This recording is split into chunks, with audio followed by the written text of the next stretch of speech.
രക്ഷകന്റെ തിരുപ്പിറവിക്കൊരുക്കം 21-ാം ദിവസം. കാരുണ്യത്തിന്റെ ക്രിസ്മസ്. ശക്തന്മാരെ സിംഹാസനത്തിൽ നിന്ന് മറിച്ചിടും, വിനീതരെ ഉയർത്തി. വിശുദ്ധ ലൂക്കായുടെ സുവിശേഷം 1-ാം അധ്യായം 52-ാം വാക്യം.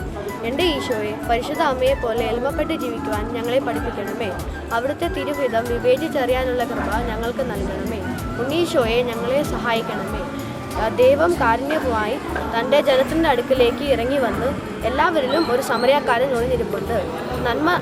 നന്മ ചെയ്യുക. നമ്മുടെ ചുറ്റും അണയുന്നവരെ കാരുണ്യപൂർവ്വം ആശ്ലേഷിച്ച് നന്മ ചെയ്യുക. ഒരു നല്ല അയൽക്കാരനാകുക.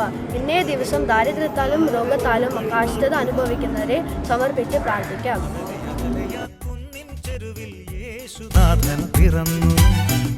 മിന്നിയൊരു താരകം വഴി കാട്ടുവാനായി വന്നു.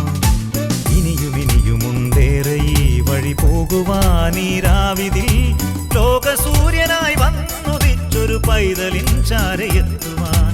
പോയിടാം നമുക്കേകിടാം കാഴ്ചകൾ ലോകനാഥന.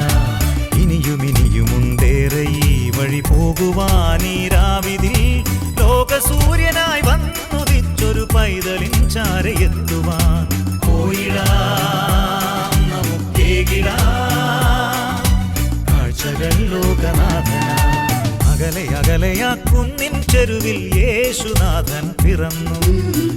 മിന്നിയൊരു താരകം വഴി കാട്ടുവാനായി.